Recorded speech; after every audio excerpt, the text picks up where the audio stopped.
Civil సర్వెంట్లే తలదించుకునేలా ముగ్గురు ఐపీఎస్లు వ్యవహరించారు. అందుకే ఆంధ్రప్రదేశ్ ప్రభుత్వం వాళ్ళ మీద సస్పెన్షన్ వేటు వేసింది. అయితే ఆ సస్పెన్షన్ వేటు అనేది ప్రొసీజర్ ప్రకారం జరగలేదు అనేది కొంతమంది వాదన. అసలు ఏం జరిగింది అనే దాని మీద విశ్లేషణ తీసుకునే ప్రయత్నం చేద్దాం. ప్రస్తుతం మన దగ్గర జడ్జి రామకృష్ణ గారు ఉన్నారు. ఆయనతో ఇంటరాక్ట్ అవ్వాలి. సార్ నమస్తే. నమస్కారం రావు గారు, నమస్కారం. సార్ నమస్తే. కాదంబరి జత్వాని విషయంలో ప్రొసీజర్ ప్రకారం జరగలేదు, ఐపీఎస్ని అధికారం దుర్వినియోగం అయింది అని చెప్పి కొంతమంది ఆరోపణలు చేస్తున్నారు. ఒక జడ్జిగా లీగల్ ఆస్పెక్ట్ లో చూస్తే ఏమనిపిస్తుంది మీకు? రావు గారు, ముఖ్యంగా ఏదైతే ఈ కాదంబరి జత్వాని యొక్క సంబంధించిన కేసు పూర్వపరాపారాలు మనం చూసినట్లయితే అధికార దుర్వినియోగం అన్నది ఏ స్థాయిలో జరిగిందో, ఎవరి కోసం ఇంత అధికార దుర్వినియోగానికి ఇంత పెద్ద పెద్ద ఆఫీసర్లు పాల్పడ్డారు, ఇదంతా ఈరోజు ప్రజలు చూస్తూ ఉంటే ప్రజలు ఒకటే అంటున్నారండి.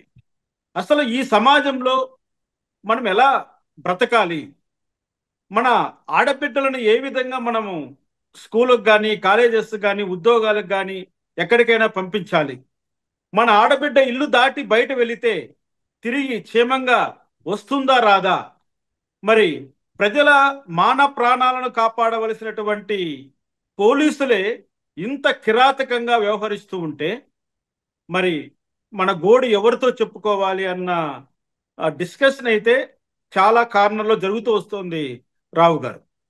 కానీ ఆ డిస్కషన్ జరుగుతుందని చెప్పి ప్రభుత్వం తొందరపడి సస్పెన్షన్ చేసిందా లేదా ప్రొసీజర్ ప్రకారం చేసినట్టుందా? ఇక్కడ తొందరపాటు అన్నది మనము అసలు ఏమాత్రం చెప్పనవసరం లేదండి. ఎందుకంటే ప్రభుత్వానికి ఏ అధికారాలు ఉన్నాయో, ఏ విధంగా ఫాలో కావాలో ఆ ప్రొసీజర్ను ఫాలో అయిన తర్వాతనే ఈ ముగ్గురు సీనియర్ ఐపీఎస్ అధికారుల పైన ప్రభుత్వం వేటు వేసింది. ఇక్కడ అందరూ ప్రశ్నిస్తున్నది ఏంటంటే అసలు వాళ్ళపైన ఎఫ్ఐఆర్ కాకమునిపే ఏ విధంగా సస్పెండ్ చేస్తారన్న ప్రశ్న అందరూ ఎక్కువ పెడుతున్నారు. ఇక్కడ ఒకటి గమనించాలి. ఎందుకంటే ఇక్కడ క్రిమినల్ లా వేరు, సర్వీస్ లా వేరు. క్రిమినల్ లా జనరల్ పబ్లిక్ అందరికీ వర్తిస్తుంది. సర్వీస్ లా కేవలం ప్రభుత్వ సర్వీస్ లో ఉన్నటువంటి ప్రభుత్వ అధికారులకు మాత్రమే సర్వీస్ లా వర్తిస్తుంది. సర్వీస్ లా, క్రిమినల్ లా రెండూ కూడా ఒక్కొక్కసారి కలిసి ప్రయాణం చేస్తుంటాయి, ఒక్కొక్కసారి విడిపోయి వ్యతిరేక మార్గంలో కూడా పనిచేస్తూ ఉంటాయి. ఇక్కడ ఒకటి గమనించాలండి. చాలా వరకు చాలా కేసుల్లో సుప్రీంకోర్టు ఒకటే మాట చెప్పింది.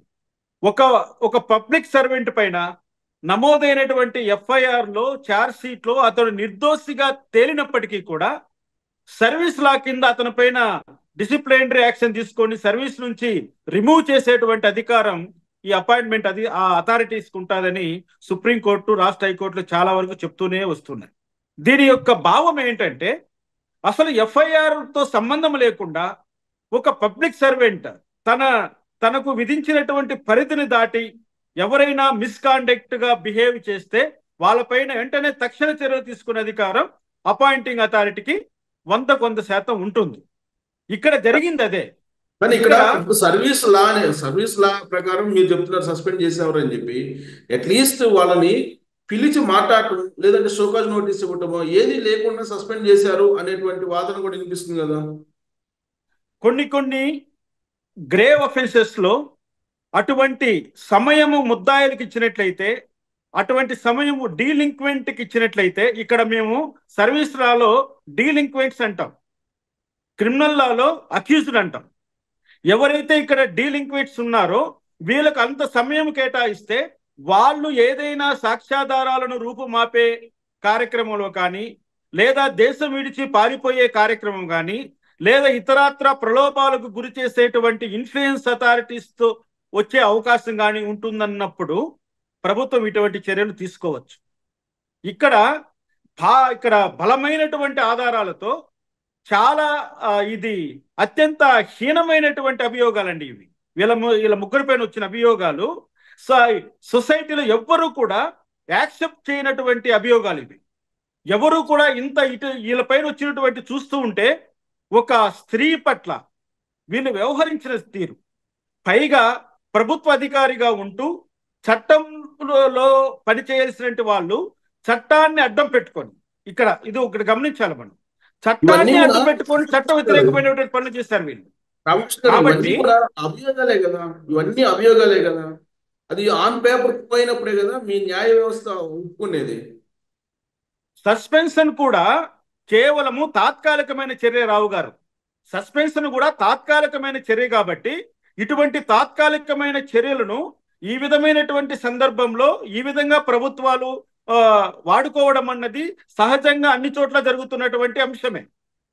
ఇక్కడ వాళ్ళపైన పూర్తి విచారణ జరిగిన తర్వాత వాళ్ళ సర్వీస్ నుంచి రిమూవ్ చేస్తారు, డిస్మిస్ చేస్తారు. కానీ ఇది కేవలం వాళ్ళు జరుగుతున్నటువంటి విచారణకు వాళ్ళ యొక్క, ఎందుకంటే ఇక్కడ ముగ్గురు కూడా, ఒకరేమో ఐజీ స్థాయి అధికారి, మరొకరు డిఐజీ స్థాయి అధికారి, ఇంకొకరైతే ఇంకా ఇంకా పెద్ద స్థాయిలో ఉన్నటువంటి ఇంకో police officer, DG rank officer. అంటే ఏంటి, ఇంత పెద్ద స్థాయిలో అధికారంలో ఉన్నటువంటి వాళ్లకు ఎక్కువ అవకాశాలు ఉంటాయి. ఏంటి, సాక్షులను బెదిరించడానికి కానీ, ఉన్న సాక్ష్యాధారాలను తారుమారు చేయడానికి కానీ, లేకపోతే అందుబాటులో ఉన్నటువంటి ఇతరత్ర వాళ్ళ మీద అభియోగాలను రూపుమాపడం కానీ, కింది స్థాయి సిబ్బందిని వినియోగించడం కానీ, రకరకాలుగా వీళ్ళు అటువంటి పనులు చేసుకోవడానికి వాళ్ళకు 100కు 100% ఆస్కారం ఉంది. కాబట్టి ఇటువంటి వాళ్ళని తక్షణం సస్పెండ్ చేసి వాళ్ళపైన విచారణ చేయడం అన్నది చట్ట పరిధిలో జరుగుతున్నటువంటి ప్రక్రియే. ఇది చట్టం అనుమతించినటువంటి ప్రక్రియే. ఈ రోజు వాళ్ళు చట్ట జనరల్ చూసే వాళ్ళకి ఏమనిపిస్తుందంటే, వాళ్ళు ఐపీఎస్లు, సీనియర్ ఐపీఎస్లు పైగా వాళ్ళకి కనీసం మాట మాత్రమే పిలిచి మాట్లాడకుండా ఇంత దారుణం చేస్తారు, ఇది అధికార దుర్వినియోగం కాదా అనేటువంటి ఒక చర్చ నడుస్తుంది. వాళ్ళకేం చెప్తారు? ఇక్కడ వాళ్ళని పిలిచి మాట్లాడాలి అన్నది చట్ట పరిధిలో లేదండి. ఒకవేళ ప్రభుత్వం కానీ చర్యలు సానుకూలంగా కాకుండా నిదానంగా తీసుకుందామన్న ఆలోచనలో ఉన్నప్పుడు మాత్రము సోకాజ్ నోటీసులు ఇష్యూ చేయడం అన్నది పరిపాటి. పైగా వీళ్ళు యూపీఎస్సీ కంట్రోల్లో ఉంటారు. వీళ్ళపైన ఎటువంటి డిసిప్లినరీ చర్యలు తీసుకోవాలన్నా, వాళ్ళపైన ఎటువంటి డిపార్ట్మెంటల్గా ఏ యాక్షన్ తీసుకోవాలన్నా ఇది కేవలము మన రాష్ట్ర ప్రభుత్వం పరిధిలో ఉండేది అంశం కాదండి. ఇది మొత్తం అంతా కూడా union public service commission hand ఓవర్లో ఉంటుంది. కాబట్టి యూనియన్ సర్వీస్ కమిషన్కి వీళ్ళు సూచాయిగా ఒక ఇన్ఫర్మేషన్ పాస్ చేసి వీళ్ళను తక్షణము విధుల నుంచి పక్కన పెడతారు. దాని ముఖ్య ఉద్దేశం ఏంటంటే వీళ్ళ అధికార దుర్వినియోగానికి పాల్పడకుండా ఉండడం కోసం. పైగా ఇది it is a moral turpitude అంటాం మేము డిసిప్లినరీ లాంగ్వేజెస్ లో వాడినప్పుడు. The delinquent is committed the moral turpitude, a heinous crime. వీళ్ళు ఇక్కడ చేసింది చాలా హీనియస్ క్రైమ్, మోరల్ టర్పిట్యూడ్. అంటే ఏంటి, ఒక స్త్రీని అక్రమంగా నిర్బంధించి తప్పుడు కేసులు పెట్టి ఆమెను బాంబే నుంచి విజయవాడ వరకు తీసుకొచ్చి ఆమె నగ్న చిత్రాలు కూడా షూట్ చేశారన్నటువంటి అభియోగాలు ఉన్నప్పుడు వీళ్ళకి అటువంటి అవకాశం కల్పిస్తే వీళ్ళు ఏమైనా చేయగలరు. కాబట్టి ఇక్కడ ప్రభుత్వం యొక్క ప్రధాన ఉద్దేశం ఏంటంటే సాక్ష్యాధారాలు రూపుమాపకుండా, సాక్ష్యాధారాలను వీళ్ళు ఏమి ట్యాంపర్ చేయకుండా, సాక్షులను బెదిరించకుండా ఉండడం కోసం వాళ్ళకు ఉన్నటువంటి అధికార అనే పదాన్ని తాత్కాలికంగా తొలగించి పక్కన పెట్టి పూర్తి విచారణ చేస్తారు. సో దీనికి సంబంధించి జీవోలు రిలీజ్ చేశారు 1590, 1591, 1592. ఈ జీవోలు సీక్రెట్ అని చెప్తున్నారు. అలా సీక్రెట్ ఉంచొచ్చా? అలా ఉంచడం కూడా కరెక్ట్ కాదండి రావు గారు. ఎందుకంటే అది ఏ జీవో అయినా కూడా గవర్నమెంట్ ఆర్డర్ కాబట్టి గవర్నమెంట్ ఆర్డర్ను పబ్లిక్ లో ఉంచాలి. కాబట్టి మన రాష్ట్ర హైకోర్టు ఒక 2-3 నెలల క్రితం కూడా చెప్పింది, మీరు జీవోలన్నింటినీ కూడా అప్లోడ్ చేయండి, పబ్లిక్ డొమైన్ లో పెట్టండి అని చెప్పింది. కానీ ఇవి వ్యక్తిగతమైనటువంటి సమాచారం ఉంది కాబట్టి అవి గోప్యంగా ప్రభుత్వం ఉంచిందని భావించవలసి వస్తుంది. ఇక్కడ వ్యక్తిగతమైనటువంటి గోప్యత ఎందుకు పాటించాలంటే, ఒకవేళ విక్టిమ్ ఎవరైతే ఉన్నారో ఆ కాదంబరి జత్వాని అనేటువంటి ఒక మహిళ, ఆమెకి సంబంధించినటువంటి వ్యక్తిగతమైనటువంటి సమాచారాన్ని ఇందులో పొందుపరిచి ఉండవచ్చు. కాబట్టి అటువంటి సమాచారాన్ని బహిర్గతం చేయడం అన్నది చట్ట వ్యతిరేకం కూడా అవుతుంది. ఇప్పుడు మనం చూస్తుంటాం రేప్ కేసుల్లో కానీ, లేదన్నా ఇటువంటి మోడెస్టీ సంబంధించిన అంశాల్లో కానీ మేము ఇన్ కెమెరా ప్రొసీడింగ్స్ కండక్ట్ చేస్తాం. పబ్లిక్ తెలియకుండా. ఎందుకంటే ఆ స్త్రీ యొక్క ఔన్నత్యానికి, ఆ స్త్రీకి ఉన్నటువంటి గౌరవానికి భంగము కలగకూడదనే ఉద్దేశంతో ఆ యొక్క సమాచారాన్ని అంతా కూడా బయట ప్రపంచానికి తెలియనీయకుండా దాన్ని గోప్యంగా పెడతాం. ఆమె పేరు కూడా వాడడం తప్పే, కానీ ఇక్కడ మనం విచ్చలవిడిగా ఆ యొక్క విక్టిమ్ పేరును కూడా వాడేస్తున్నాం. అందరూ కూడా ఆమె పేరును కూడా పబ్లిష్ చేశారు. ఎందుకంటే ఆమెంతకు తనంతకు తానుగా మీడియా ముందుకు వచ్చింది కాబట్టి అది యాక్సెప్టబుల్ స్టెప్ అయి ఉంది. లేకుండా ఉండింటే ఆమె పేరును కూడా బహిర్గతం చేయడం అన్నది చట్ట వ్యతిరేకం అయి ఉండేది రావు గారు. కాబట్టి ఇంకోటి ఏంటంటే సోషల్ మీడియాలో నడుస్తుంది ఏంటంటే ఏదో చంద్రబాబు నాయుడు గారు ఒక ఆర్డర్ వేసేసారు, ఆయన వేసినటువంటి ఆర్డర్ ప్రకారం ఈ సస్పెన్షన్ అనేది ఇంప్లిమెంట్ చేశారు అని చెప్పి అంటున్నారు. అసలు చంద్రబాబు నాయుడు గారు ఆర్డర్ వేస్తే సస్పెన్షన్ అనేది సాధ్యమవుతుందా? లేదండి, లేదు. చంద్రబాబు నాయుడు గారు ఆ విధంగా ఆర్డర్ వేశాడు సస్పెండ్ చేయండి అనేది ఇదంతా సోషల్ మీడియా సృష్టించిన ఒక అంశం మాత్రమే. ఎందుకంటే సోషల్ మీడియాలో ప్రచారమయ్యేటువంటి ఏ అంశానికి కూడా క్రెడిబిలిటీ ఉండట్లేదు. వాళ్ళు కూడా సరైనటువంటి సమాచారాన్ని ప్రజల ముందు ఉంచట్లేదు. ఒక్కొక్క మీడియా ఒక రకమైనటువంటి వాగ్దాటితో, ఒక రకమైనటువంటి వాక్చాతుర్యంతో ముందరకు వచ్చి వాళ్ళు చెప్పాల్సిందంతా చెప్తున్నారు. వాస్తవానికి ఇక్కడ ఈ కాదంబరి అంశం అన్నది నిన్న మొన్న మొదలైనటువంటి అంశం కాదు కదండి. గత ఒక నెల రోజుల క్రితం నుంచి ఆ యొక్క అన్ని మనం ప్రజల ముందు ఉంటుంది, ప్రజలందరూ చూస్తున్నారు. ఆ సమాచారాన్ని అంతా ప్రభుత్వం సేకరించింది. మీరు కూడా అసలు చాలా విచిత్రమైనటువంటి విషయాలన్నీ బయటకు వస్తున్నాయి. అంటే ఆమె మీద ఎఫ్ఐఆర్ కాకముందే ఎవరైతే ఈ కుక్కల విద్యాసాగర్ అనే వ్యక్తి ఇచ్చిన కంప్లైంట్ మీద ఆమెను ఎఫ్ఐఆర్ రిజిస్టర్ చేసి ఆమెను కోర్టు ద్వారా, కోర్టు పర్మిషన్ తోనే మేము ఇక్కడ తీసుకొచ్చాము, అంతా న్యాయ ప్రకారం జరిగిందంటూ ఈరోజు సాక్షి పేపర్లో కూడా నేను చూశాను. కానీ అదంతా కూడా చాలా సత్యదూరం అండి రావు గారు. ఎందుకంటే సాక్షి పత్రికలో ఏదైతే ఈరోజు రాశారో, ఇంతకు ముందు రాశారో, వాళ్ళు అంటున్నది ఏంటంటే కోర్టు వారెంట్ ద్వారా మేము ఆమెను తీసుకొచ్చాము అని చెప్తున్నారండి. అది వాస్తవానికి వెళ్ళేటప్పుడు కూడా కోర్టు పర్మిషన్ తోటి వెళ్ళారు అన్నట్టుగా రాశారు వాళ్ళు. లేదండి, వాళ్ళు తప్పుదారి పట్టిస్తున్నారు, ప్రజలను తప్పుదారి పట్టిస్తున్నారు. కోర్టును ఏదో ఒక షీల్డ్ గా వాడాలని ప్రయత్నం చేస్తున్నారు. కానీ అటువంటి ప్రక్రియ ఏది కూడా కోర్టులో జరిగినట్లుగా లేదు. ఎందుకంటే వాస్తవానికి ఫిబ్రవరి 2వ తారీఖున వాళ్ళు ముంబై వెళ్ళి ఫిబ్రవరి 3వ తారీఖున ఆమెను అరెస్ట్ చేసి ఆమె రిమాండ్ చేయడం జరిగిందండి. ఈ మధ్యలో ఎఫ్ఐఆర్ కాకముందే కోర్టు పర్మిషన్ ఇస్తుందని నేనైతే అనుకోనండి. ఎఫ్ఐఆర్ అయిన తర్వాత కోర్టు పర్మిషన్ తీసుకున్నట్లయితే వీళ్ళు అంతకు ముందే బాంబేలో ల్యాండ్ అయి ఉన్నారు కాబట్టి అది కూడా మనం నమ్మదగ్గ అంశంగా ఎవరు కూడా చూడమండి. అంటే నివేదిక అంటే మనకు తెలుస్తున్న దాని ప్రకారం సిట్ ఇచ్చినటువంటి నివేదిక ప్రకారం జనవరి 31వ తారీఖున పిఎస్ఆర్ ఆంజనేయులు గారు వీళ్ళని పిలిచారు, మౌఖిక ఆర్డర్ చేశారు. 1వ తారీఖున ఫ్లైట్ టికెట్లు బుక్ చేశారు, 2వ తారీఖున ఎఫ్ఐఆర్ చేశారు.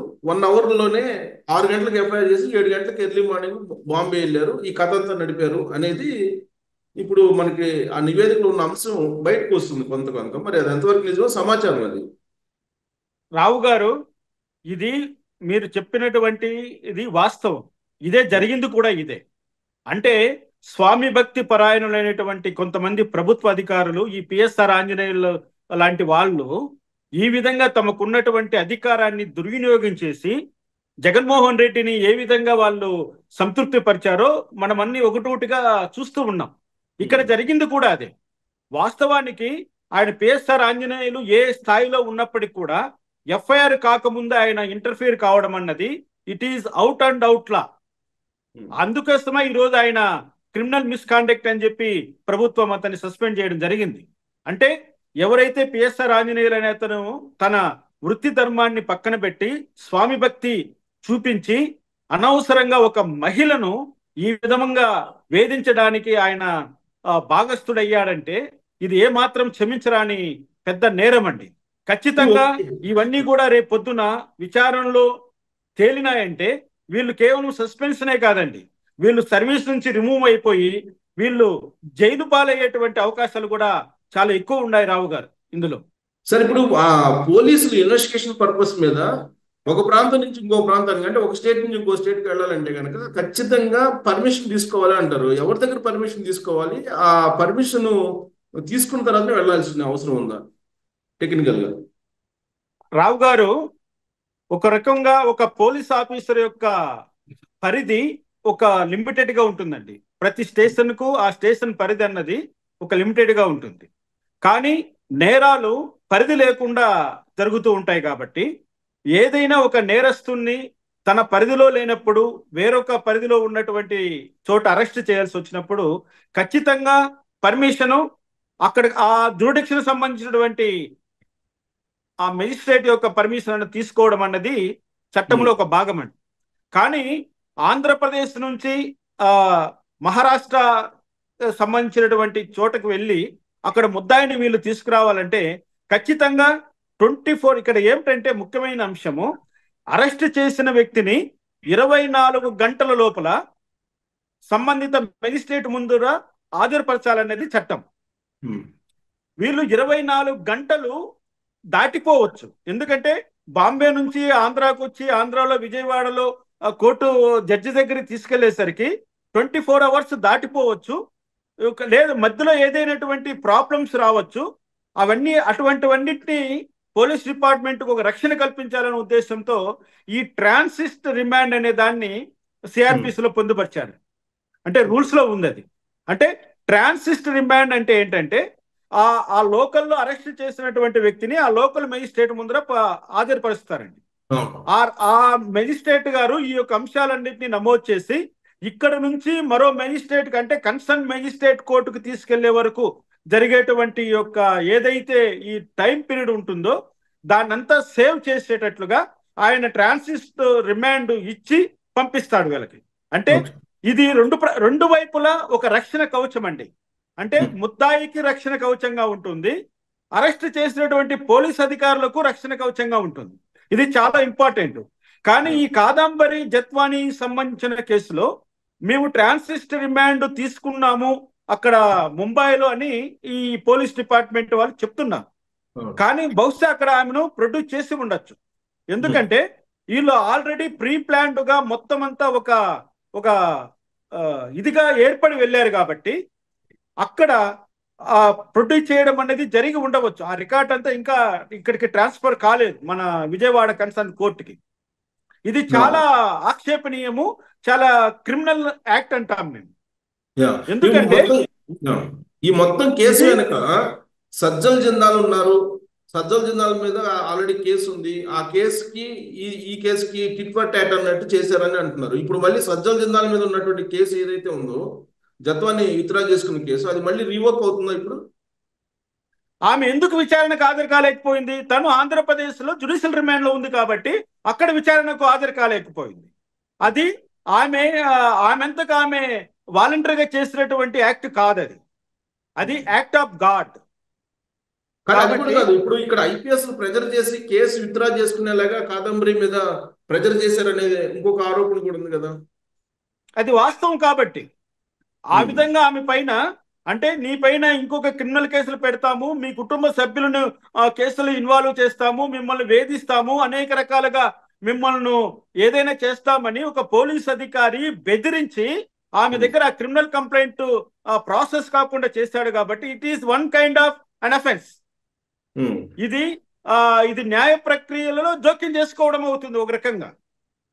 అంటే ఎవరైనా ఒక క్రిమినల్ కంప్లైంట్ విత్డ్రా చేయడం కోసము ఫోర్స్ ఉపయోగిస్తే అది కూడా అఫెన్స్ అది. కాబట్టి ఇప్పుడు వీళ్ళు ఏదైతే ఉన్నారో ఈ ముగ్గురు ఐపీఎస్ ఆఫీసర్లు వీళ్ళు చేసిన నేరం అతి చిన్న నేరం కాదండి. వీళ్ళు చేసింది చాలా పెద్ద నేరం. ఇది అనేక కోణాల్లో దీన్ని విచారణ చేయవలసినటువంటి అవసరం ఉంది కాబట్టి ప్రభుత్వం దీన్ని అన్ని రకాలుగా దీన్ని పరిశీలి చేస్తూ ఉంది. ఇప్పుడు నిన్న సస్పెండ్ చేశారు, ఇవాళ ఏదో ఎఫ్ఐఆర్ చేస్తున్నారు అంటున్నారు. ఎఫ్ఐఆర్ చేసే ముందే యూపీఎస్సీకి చెప్పాలా? అంటే యూపీఎస్సీకి ఖచ్చితంగా ఇన్ఫర్మేషన్ అనేది ఇచ్చి ఉంటారండి, ఇవ్వాలి. It is a mandatory. ఎందుకంటే వీళ్ళు పబ్లిక్ సర్వెంట్స్ కాబట్టి పబ్లిక్ సర్వెంట్ పైన ఎఫ్ఐఆర్ నమోదు చేయాలన్నా కూడా ఖచ్చితంగా అపాయింట్మెంట్ అథారిటీ నుంచి పర్మిషన్ తీసుకోవాలనేది సుప్రీంకోర్టు రూలింగ్. ఇప్పుడు కొత్తగా వచ్చినటువంటి బిఎన్ఎస్ అంటే మన కొత్తగా అమెండ్ చేసినటువంటి సిఆర్పిసిలో కూడా ఆ విధంగానే చెప్పబడుతోంది.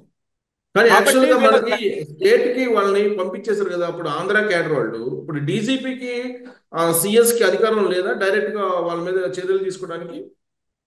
లేదండి, డీజీపీకి కానీ సిఎస్ కానీ డైరెక్ట్ గా వాళ్ళ మీద చర్యలు తీసుకునే అధికారం ఉండదు ఎప్పటికీ. వాళ్ళ మీద ఎటువంటి చర్య తీసుకోవాలన్నా అది అధికారం కేవలం యూనియన్ పబ్లిక్ సర్వీస్ కమిషన్ చేతిలోనే ఉంటుంది.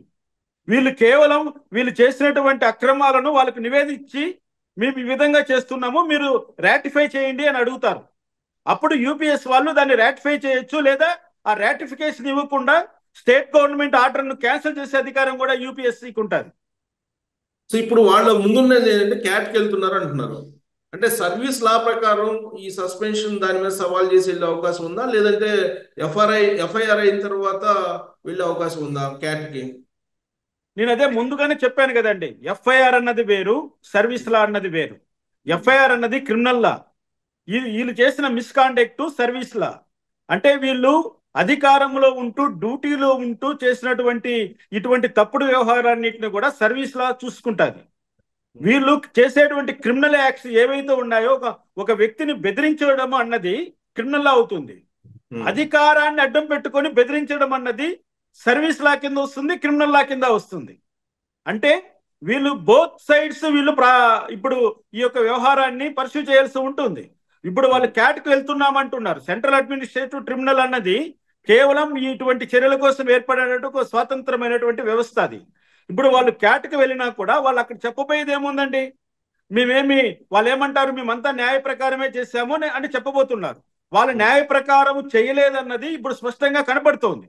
ఎఫ్ఐఆర్ రిజిస్టర్ కాకమునిపే మీరు ఫ్లైట్ టికెట్లు ఎందుకు బుక్ చేసుకున్నారు, ఆ ఫ్లైట్ టికెట్ బుక్ చేసుకోవడానికి ప్రభుత్వ ఖజానా నుంచి ఎందుకు డబ్బులు డ్రా చేశారనేది ఇక్కడ ప్రధానమైనటువంటి ఒక అంశం. ఇప్పుడు ఏదైతే సిఎస్ఆర్ పిఎస్ఆర్ ఆంజనేయులకు సంబంధించినటువంటి ఆ డిపార్ట్మెంట్ నుంచి, ఆ డిపార్ట్మెంట్ హెడ్ నుంచి ఈ ఫ్లైట్ టికెట్లు బుక్ అయ్యన్నది ఈ రోజు బయటకు వస్తున్నటువంటి వ్యవహారం. అంటే ప్రజల డబ్బు అది. గవర్నమెంట్ ఎక్స్చెక్కర్ నుంచి వాళ్ళు ఆ విమానం ఖర్చులు భరించారు కాబట్టి, పెట్టుకున్నారు కాబట్టి, అది కూడా ఒక రకమైనటువంటి మిస్అప్రాపరేషన్ కింద వస్తుందండి ఇది. ఎందుకంటే ఇది మరో అఫెన్స్ అవుతుంది. వాళ్ళకు మిస్అప్రాపరేట్ చేశారు ప్రభుత్వ ధనాన్ని, ప్రజాధనాన్ని వాళ్ళ సొంత అవసరాల కోసం వాడుకున్నట్లుగా లెక్క ఇది. ఎందుకంటే ఏదైనా ఇన్వెస్టిగేషన్ అనేది ఎప్పుడు మొదలవుతుందండి, ఎఫ్ఐఆర్ నమోదైన మరుక్షణం నుంచి ఈ ఇన్వెస్టిగేషన్ మొదలు కావాలి. అసలు ఇలా ఎఫ్ఐఆర్ కాకుండానే ఇన్వెస్టిగేషన్ మొదలు పెట్టామంటే అది మరో పెద్ద నేరం అవుతుంది. అవును, ఎఫ్ఐఆర్ చేసిన ముందు రోజు ఫ్లైట్ టికెట్ బుక్ చేశారు. అది ఆల్రెడీ మనకు కనపడుతోంది కదండి. ఒకటి ఉంది కదా, మనం చెప్పుకుంటూ ఉంటాం, మెన్ కెన్ లై బట్ నాట్ ది డాక్యుమెంట్ అంటాం.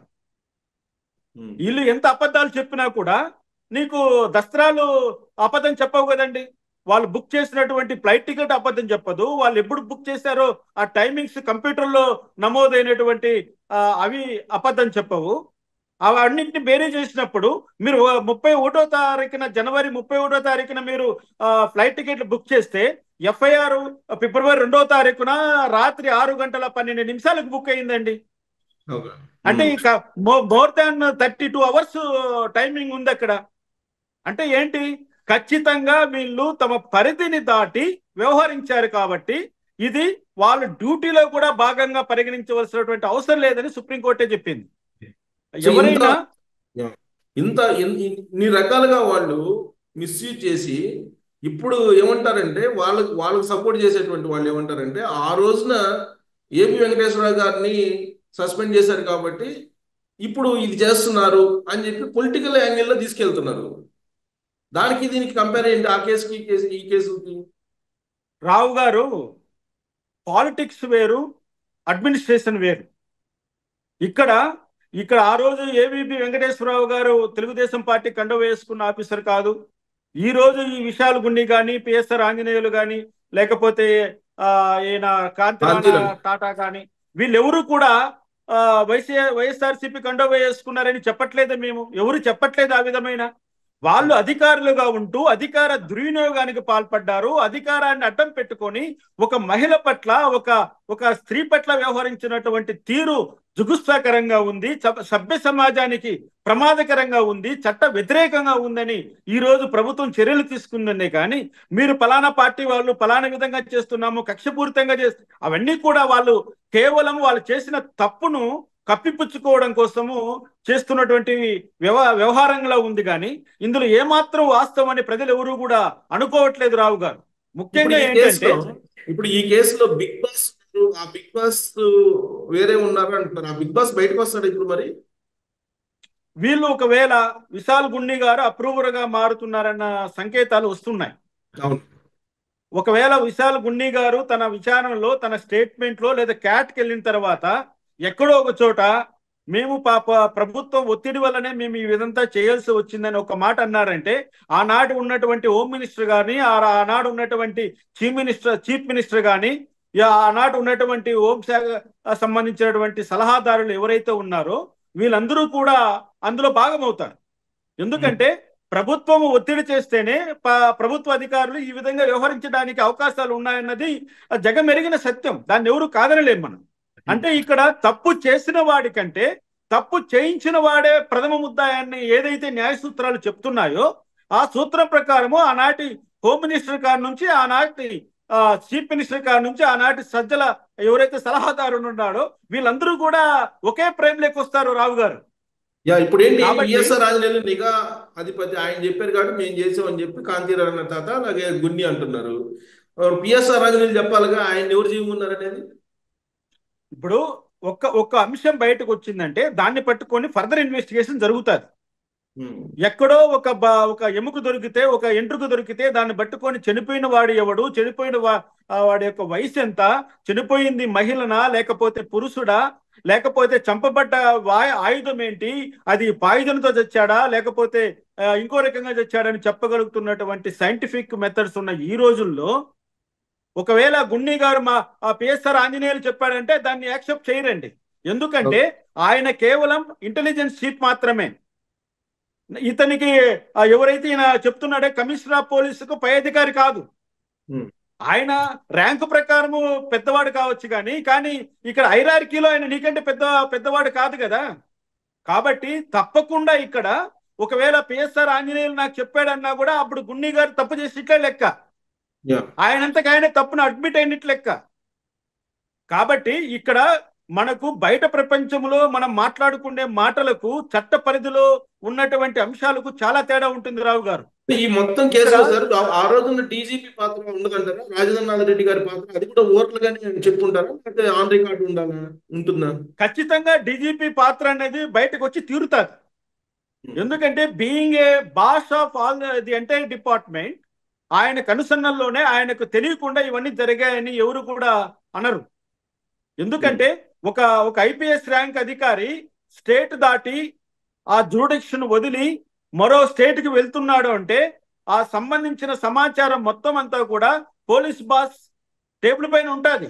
ఆయన ఏ పని మీద వెళ్తున్నాడు, ఎందుకు వెళ్తున్నాడు, ఎన్ని రోజులు ఉంటాడు, ఎన్ని రోజుల తర్వాత వస్తాడు అన్నదంతా కూడా ఆయనకు తెలిసిన తర్వాతనే ఆయన పర్మిషన్తోనే వెళ్తారు వీళ్ళందరూ కూడా.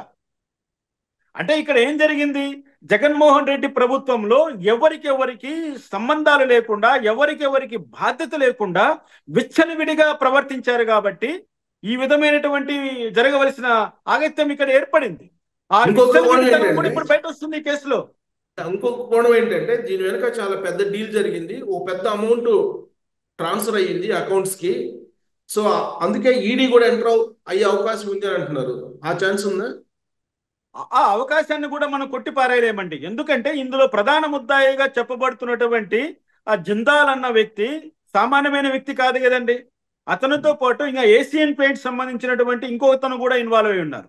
అంటే ఈ జత్వాని ఎవరైతే కాదంబరి జత్వాని అనేటువంటి ఒక ముంబై ఒక నటికి సంబంధించిన ఈ కేసుల్లో చాలా పెద్ద వాళ్ళు పారిశ్రామికవేత్తలు ఇన్వాల్వ్ అయి ఉన్నారు. కాబట్టి వాళ్ళు తమ పేరు బయటికి రాకుండా తమను కాపాడుకోవడం కోసం వాళ్ళు ఖచ్చితంగా మనీ ట్రాన్స్ఫర్ అన్నది చేసి ఉంటారన్నది ఒకవేళ అది వాస్తవం కూడా అయ్యే అవకాశాలకి ఎక్కువ అవకాశం ఉంది రావు గారు. సో ఇప్పుడు ఈ స్టేజ్లో అటువైపు నుంచి కొంతమంది చెప్తుంది ఏంటంటే అసలు కాదంబరి హానీ ట్రాప్ చేశారు కాబట్టి ఆవిడ మీద ఇప్పుడు కేసు పెడతాము అని అంటున్నారు. ఇప్పుడు వాళ్ళు కంప్లైంట్ చేస్తే కేసు రిజిస్టర్ అవుతుందా ఈవిడ మీద, జత్వాని మీద?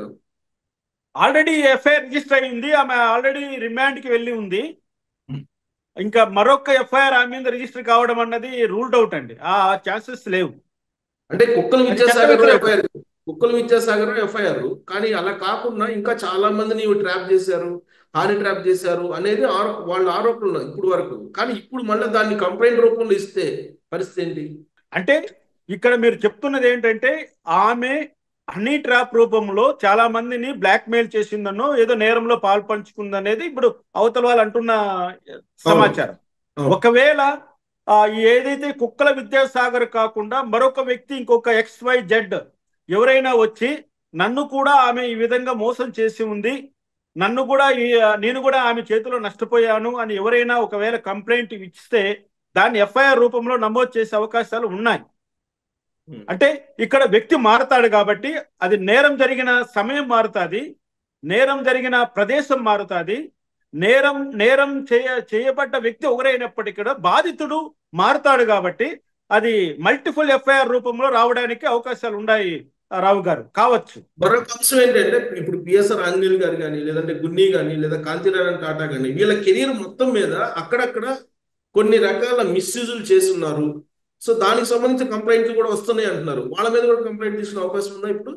తీసుకోవచ్చండి. ఎందుకంటే పబ్లిక్ సర్వెంట్ తన సర్వీస్ లో ఉన్నంత కాలము, తర్వాత రిటైర్ అయిపోయినా సరే తను సర్వీస్ లో ఉన్నప్పుడు చేసిన ఏ అక్రమానికైనా ఎప్పుడైనా వితౌట్ దానికి లిమిటేషన్ అంటూ లేదండి. ఇది 2 సంవత్సరాలు ఇవ్వాలి, 2 నెలలు ఇవ్వాలి కంప్లైంట్ అన్నదానికి అక్కడ లిమిటేషన్ అనేది లేదండి. ఎప్పుడైనా సరే వాళ్ళ అక్రమాలు బయట తీసేటువంటి అధికారం అపాయింట్మెంట్ అథారిటీకి ఉంటుంది. ఒకటి గమనించాలండి, ఈ పిఎస్ఆర్ ఆంజనేయుల పైన ఉన్నటువంటి ఆరోపణలు ఇంకెవరి మీద ఉండవండి. అయినా ఆయన అంత ఇదిగా తన ఉద్యోగాన్ని చేసుకుంటూ వచ్చాడు. ఎక్కడో BSF లో పడిండే వాడిని తీసుకొచ్చి జగన్మోహన్ రెడ్డి ఇక్కడ ఇంత ఇంపార్టెంట్ ప్లేస్ లో పెట్టారండి. ఎందుకోసం పెట్టారండి? అతనుకు ఏదో ఒక క్విట్ ప్రోకో రూపంలో ఉపయోగపడతారనే కదా. ఈ క్విట్ ప్రోకో అన్నది జగన్మోహన్ రెడ్డికి అచ్చొచ్చినటువంటి ఒక వ్యవస్థ. మనం బాగా చూస్తున్నాం.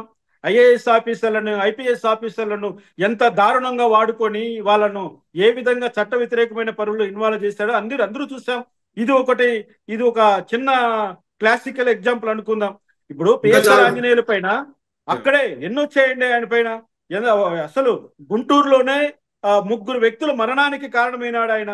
అదే విధంగా విజయవాడలో ఒక డాక్టర్, ఆమె పేరు వద్దులేండి, ఆమె పట్ల అసభ్యంగా ప్రవర్తించాడని ఆయన బై రికార్డు దొరికిపోయాడండి. బై రికార్డు తన అఫీషియల్ సెల్ ఫోన్ ద్వారా ఆ అసభ్యకరమైనటువంటి మెసేజ్లు పంపించి ఇవన్నీ కూడా జరిగాయి. కానీ ఆయన అదే విధంగా ఆయన కంటిన్యూ అవుతున్నాడు. ఒక పెద్ద ఆఫీసర్ గా హోదా ఎలగబెడుతున్నాడు. ఇటువంటి వాళ్ళందరూ సమాజంలో. రామకృష్ణ గారు, ఇప్పుడు వీళ్ళకి సంబంధించిన మొబైల్స్ ఏవైతే ఉన్నాయో వాటిని హ్యాండ్ ఓవర్ చేసుకొని కనుక పరిశీలిస్తే దాంట్లో ఏదో చాలా చెప్పుకోరానటువంటి, చూడలేనటువంటి ఫోటోలు, వీడియోస్ ఉన్నాయి అని అంటారు. వాటిని హ్యాండ్ ఓవర్ చేసుకుంటారా ఇప్పుడు? ఖచ్చితంగా అండి. విచారణలో భాగంగా ప్రతి ఒక్క సెల్ ఫోన్, అంటే ఇక్కడ ఒకటి గమనించాలి, ప్రతి IPS ఆఫీసర్కు గవర్నమెంట్ సెల్ ఫోన్ అలాట్ అయి ఉంటుంది. It's a official cell phone. కాబట్టి తను ఇప్పుడు సస్పెండ్ అయ్యాడు కాబట్టి ఇమ్మీడియట్ గా హ్యాండ్ ఓవర్ చేయాలి తన హైయర్ ఆఫీసర్ దగ్గర. ఆ సెల్ ఫోన్ హ్యాండ్ ఓవర్ చేస్తాడు. కానీ ఆయన పర్సనల్ నెంబర్స్ ఉంటాయి, ఆయన పర్సనల్ సెల్ ఫోన్లు ఉంటాయి. తన భార్య పిల్లల పేరు మీద, బంధువుల పేరు మీద, స్నేహితుల పేరు మీద ఏ సెల్ ఫోన్ వాడారో కూడా అది కూడా ఇప్పుడు ప్రభుత్వం వారు ఆ సెల్ ఫోన్లు అన్నింటినీ కూడా హ్యాండ్ ఓవర్ చేసుకునేటువంటి అధికారము ఈ ఇన్వెస్టిగేటింగ్ ఆఫీసర్కి ఉంటుంది. కాబట్టి వాళ్ళ ల్యాప్టాప్లు కానీ, వాళ్ళకి సంబంధించినటువంటి సెల్ ఫోన్స్ కానీ, ఏదైతే ఎలక్ట్రానిక్ గాడ్జెట్స్ ఉన్నాయో అన్నిటినీ కూడా సీజ్ చేయొచ్చు. వాళ్ళ ఇంటికి వెళ్ళి ఇంటిలో కూడా మొత్తం అంతా సెర్చ్ చేయొచ్చు. వాళ్ళ లాకర్లు పగలగొట్టచ్చు, వాళ్ళకు బీరువాలు పగలగొట్టచ్చు. వాళ్ళ ఇంట్లో ఉన్నటువంటి ప్రతి ఒక్క అంగుళాన్ని వీళ్ళు తనిఖీ చేయొచ్చు. అక్కడ లభించే ప్రతి వస్తువుని సీజ్ చేయొచ్చు. చాలా విచక్షణమైనటువంటి విశాలమైనటువంటి అధికారాలు ఇన్వెస్టిగేటింగ్ ఆఫీసర్ చేతిలో ఉంటాయి. కాబట్టి ఖచ్చితంగా ఇంకా ముందురా చాలా విషయాలు మనము చూడబోతున్నాం అనిపిస్తుంది రావు గారు. ఖచ్చితంగా. ఓకే అండి, థ్యాంక్ యూ వెరీ మచ్. రాబోయే రోజులు ఏం జరుగుతుంది అనేది చూద్దాం అండి. Thank you very much. Thank you.